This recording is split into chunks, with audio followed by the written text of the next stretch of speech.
hurry up, your girl Mo'Nique. Boy, that Mo'Nique just continues to upset folks, doesn't she? Now, one thing we can say about Mo'Nique is that the girl is opinionated, and she is going to let you know how she feels about things. And if you don't like it, then maybe you should just not listen to Mo'Nique, okay? I tend to lean towards if I'm not feeling what you say, I just don't really listen to you. I don't really give you any of my energy, any of my attention. It's almost like you just don't exist to me, okay? Now, Mo'Nique's latest kerfluffle with social media has been her feelings on Black women in particular wearing bonnets in public, okay? And I'm sure you guys have seen the video. I am going to paraphrase for you. But Mo'Nique basically said that as Black women, she's getting tired. We should want more for ourselves. We should want to represent ourselves better in public.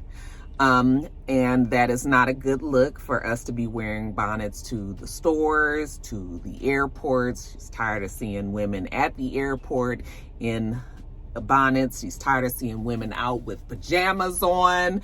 That is not how we should, that doesn't reflect us being proud Black women. All right. And, she goes on to say other things, but that's the gist of the reasons why she doesn't feel like we should be walking around like that. Now, I also feel like I don't like to see women in bonnets in public. I don't like to see women in pajamas in public.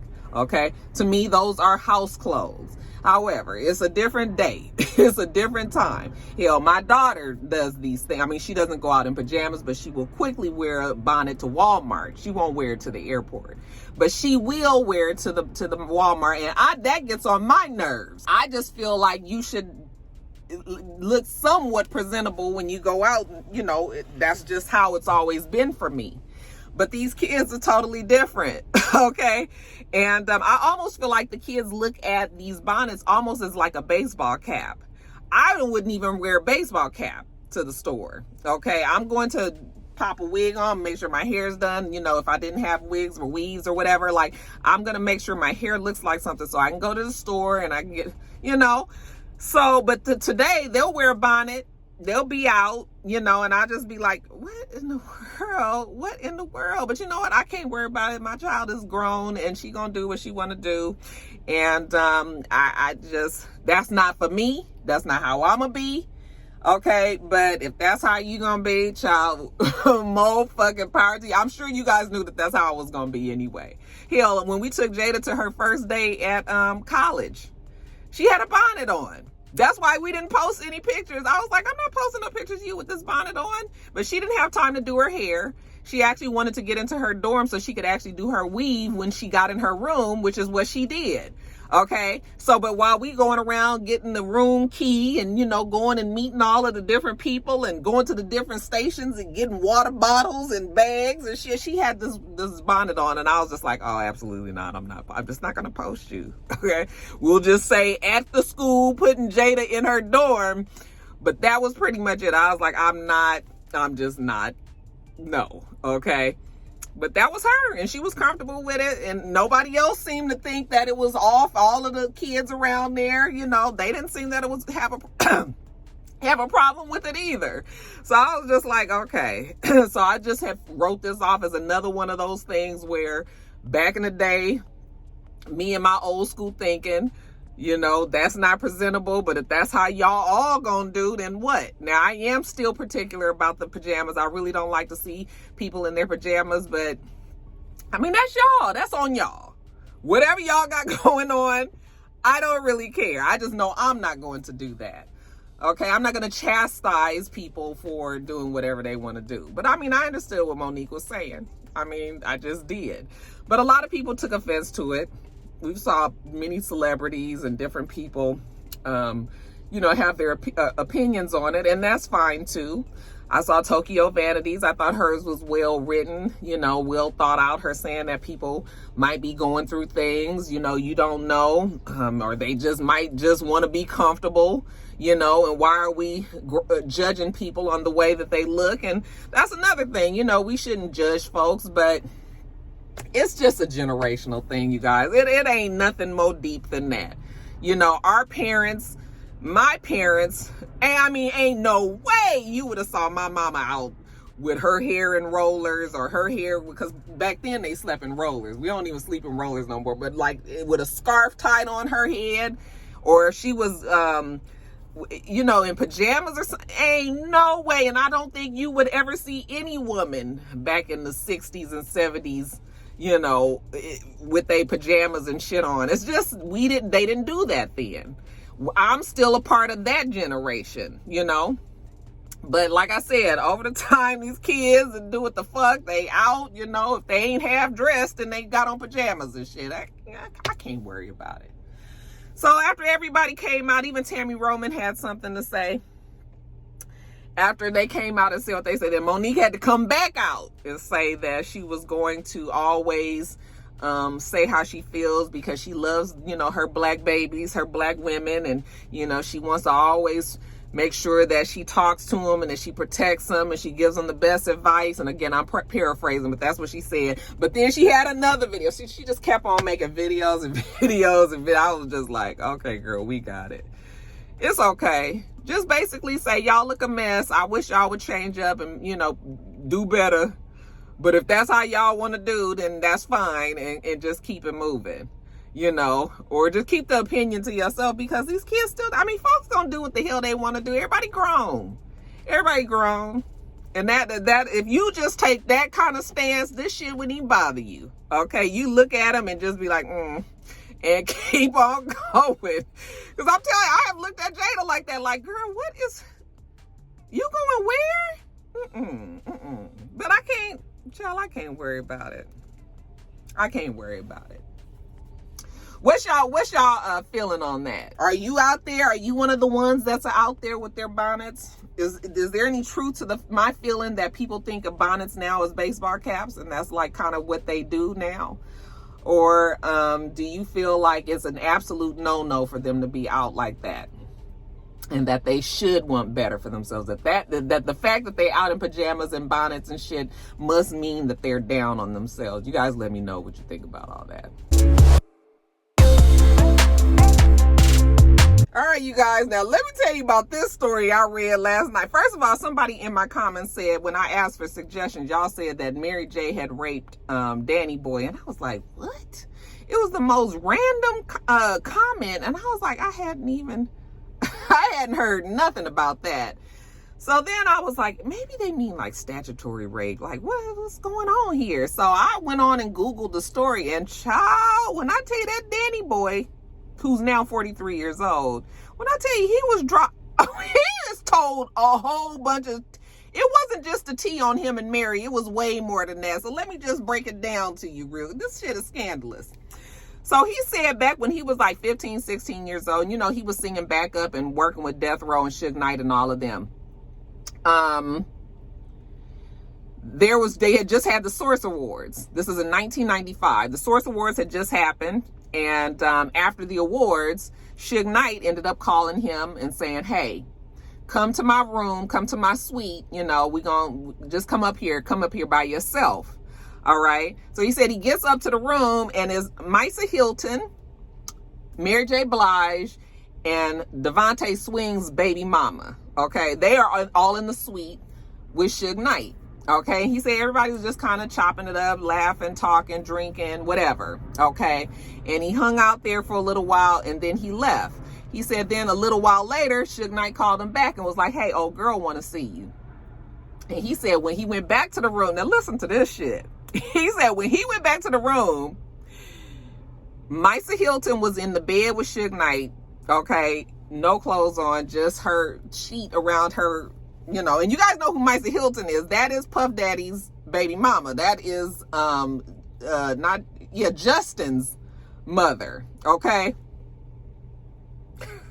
And you know, during the 1995 Source Awards and all the drama happened, that's when Suge was like, if you don't want, you know, your producers, you know, all in the videos, you know, dancing in the background or whatever. Okay, so that was all that. Remember when Snoop Dogg, you ain't got no love for the West Coast? Okay, remember that shit? Okay.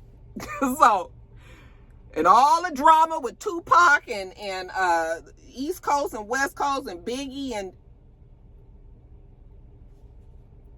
he said that Misa Hilton was in the bed with Suge Knight with a damn sheet around her body, and Mary J. Blige was sitting on the couch.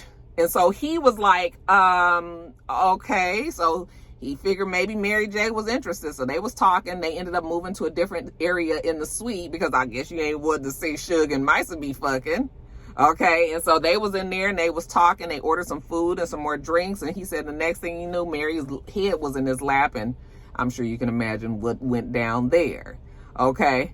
So then after that, they was in some sort of pseudo relationship, and he said that she would fly him to New York.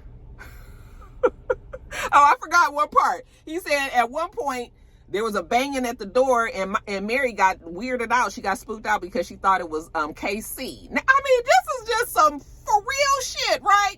She thought it was KC, but it wasn't KC. So then I guess she got comfortable, and that's when they ended up getting intimate. And then he said, so yeah, for some time after that, she would fly him to New York, and they would have sex like they was in a relationship. And then he found out that Kurt Cobain had said that Mary was Tupac's girl because evidently Mary was fucking on Tupac. I was just like, and he was like, ain't no way she could be fucking on Tupac because now he's young, 15, 16 years old. Because he was like, that's my girl. Okay.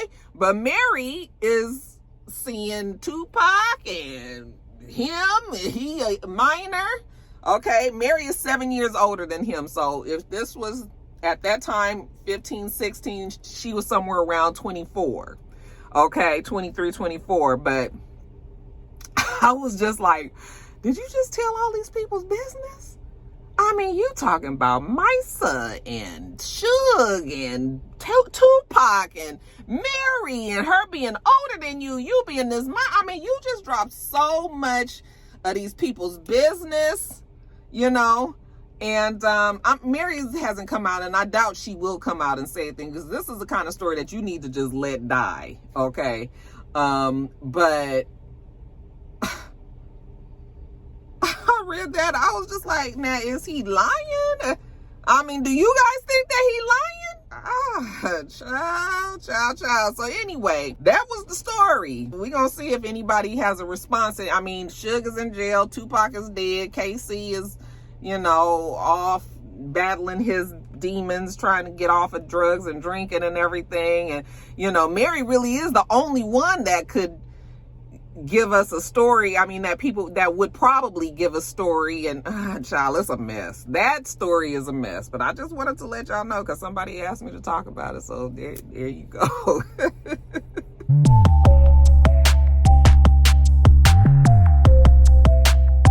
All right, you guys, I got a little sad piece of news. They say that Blair Underwood and his wife of 27 years, Desiree DaCosta, have decided that it is a wrap on that. Okay, and that they are calling it quits. They said that it's been a beautiful journey, and the best part of this journey is the fact that they had 3 beautiful kids, and you know that was the light of their lives, and you know they had such a great time raising these well-rounded children. Now, as they face this new phase in their lives, you know, they're committed to being best friends and co-parenting. And, you know, that it's just time to move it on along, you guys. It just amazes me that when people get divorces, all of a sudden they best friends. You'll be like, I fucked that motherfucker. I'm ready to go. But no, honey, we best friends now. Maybe we gonna be more successful as best friends instead of husbands and wives. So yeah, 27 years, you guys, that's a long time. When you start seeing people like being like, that's when you know that they really tried to stay together for their family, for their kids. Their kids are 24, 22, and 19. So I would imagine that they wanted to make sure that they stay together until that youngest one got through high school. Okay. And now that youngest one is 19, it's like we done did what we supposed to do. We stayed as a family unit. You know, maybe the 19-year-old is now off to college and these is just them two. And we like, okay, you know, that's it. We can't do it no more, you know?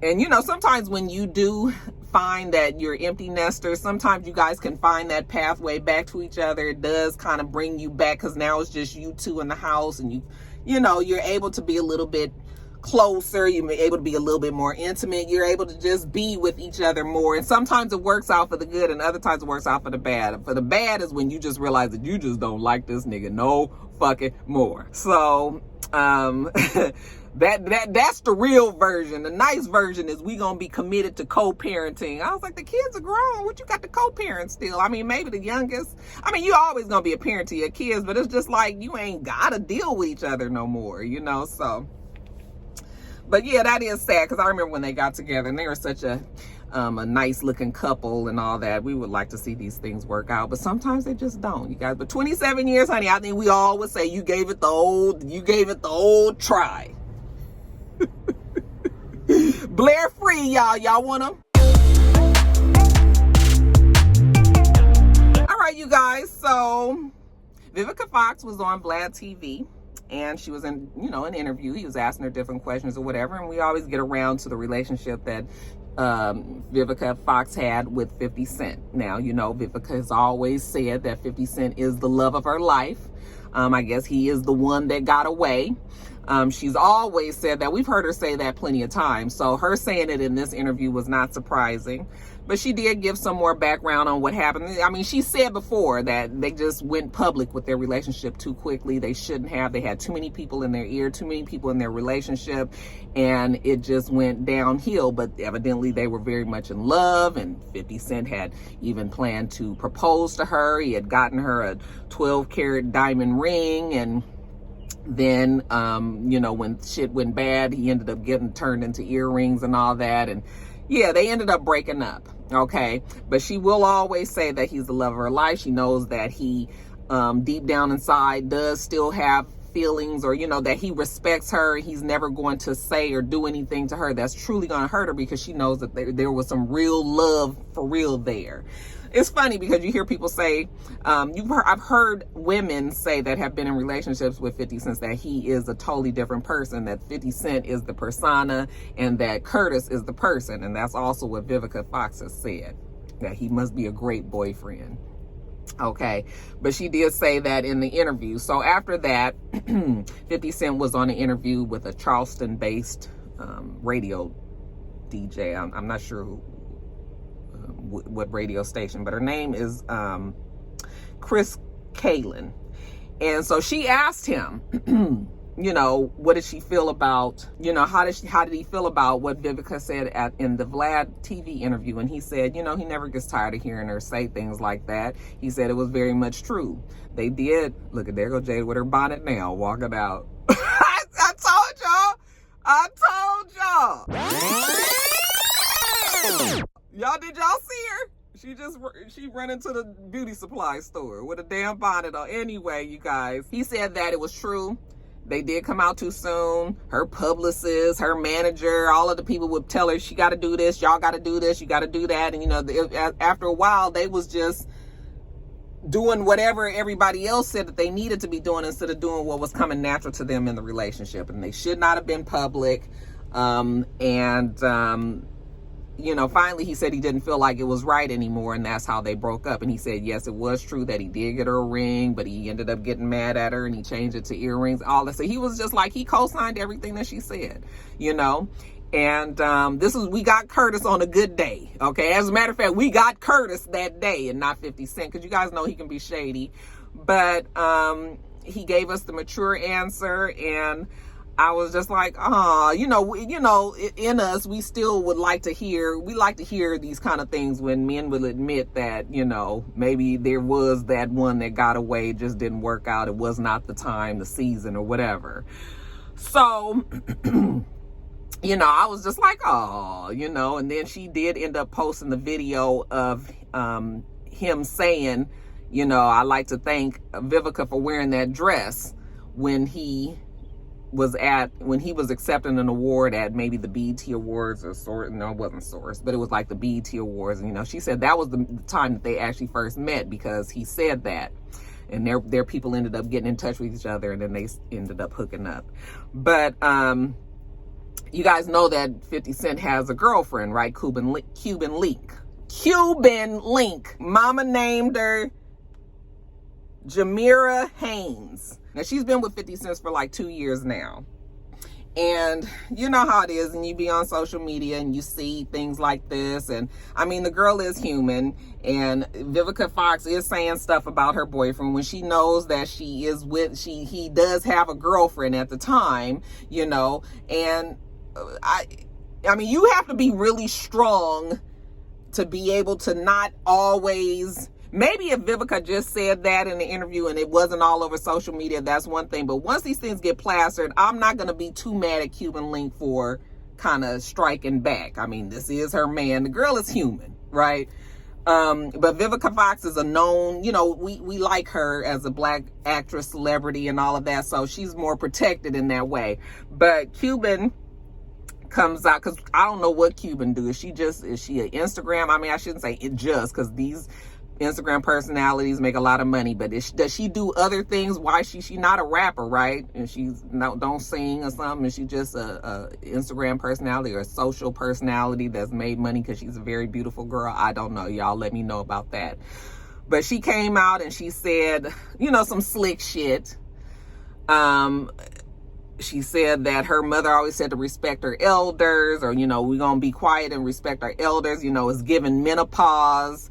You know, and she said like, "Aw," you know, and put little heart emojis. And she had some shit to say too. And people were like, if she was more secure in her relationship, you know, well, I mean, that shit is hard. Your man is 50 Cent. He used to be with Vivica Fox, who's well known. And, you know, the girl is, like I said, the child is human. I mean, you know, you probably shouldn't have said nothing because now you done brought all this attention to yourself.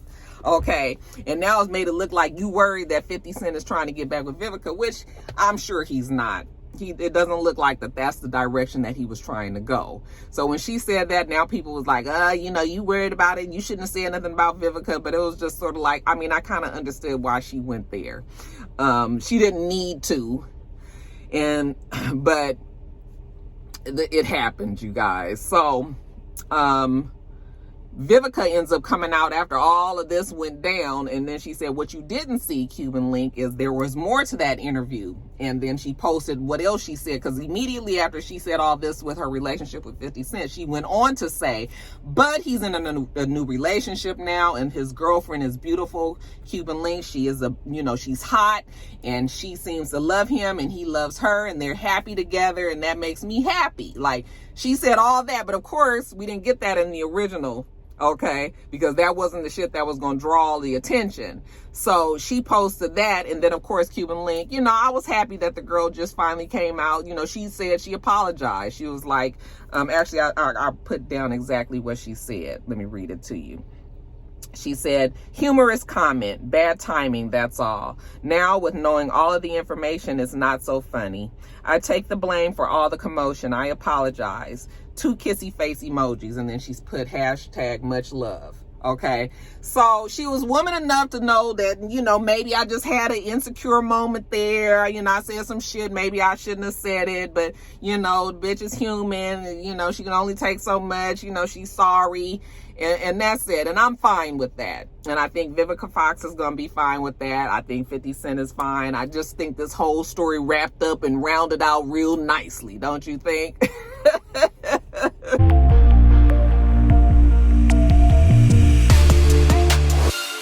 And then lastly, you guys, there was a versus battle with Timbaland and Swizz Beatz. I didn't even know. It wasn't on. I mean, I didn't know that it was happening. And then I kept going on the Versus Instagram, and it wasn't on there. So was it like a paid concert? Everybody said that a lot of people showed up and performed and everything, but I promise you I could not find it on Instagram. And so I was just like, maybe they just had something else, and maybe they starting to parlay this into something else. So y'all let me know about the battle between the two, what they did and how that shit turned out, because I was just like, where is it? Okay, if y'all was able to see it, if you was able to capture it somewhere, y'all let me know how it went. I mean, I'm sure it went well. They already had a versus battle, but this one was more official, I guess, because it wasn't versus when they did theirs back in the day. So that's it, you guys. I got to get off of here because we is going to Vegas. We're giving a party for Mr. Joseph for his graduation. We were supposed to go for his 21st birthday, and then Rona hit last year, so he turned 21 last year. He's 22 now. But we still decided to have his birthday, you know, / graduation celebration out there in Vegas, and all my family and all of Mr's family, we all going. It's going to be one big happy, you know, stone cold groove. I'm excited. So I'm about to take my dogs and cat to the kennel, and I'm very sad about that. I hate taking them.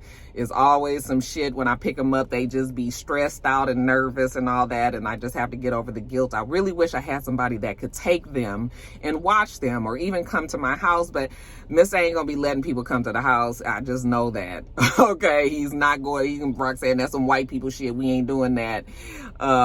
Even though I just wish I could leave them in this environment so that they can stay here, because it always takes me like a week to get them back acclimated and acting right again. And at the place that I take them, I don't feel like they're mistreated or anything. It's just that this is not their element. Jasmine does fine, but Blue and Louie, Jasmine is 14. Okay, so Jasmine goes, we have taken her on planes and cars, and she's been in kennels, and she's done all of that. So she's used to it. But Blue and Louie, they just have such a hard time. So I'm just regretting. I just wish I didn't have to take them, but I'm about to take them now, and I got to go get my lashes done, and I'm going to the mall and do a few little pickups before we go. So I wanted to get all this done this morning so I can get out of here. So that's what we got coming up, you guys. Let me get off of here. Hey, you guys, we do this every single week, so make sure that you rate, comment, and subscribe, and make sure you come back.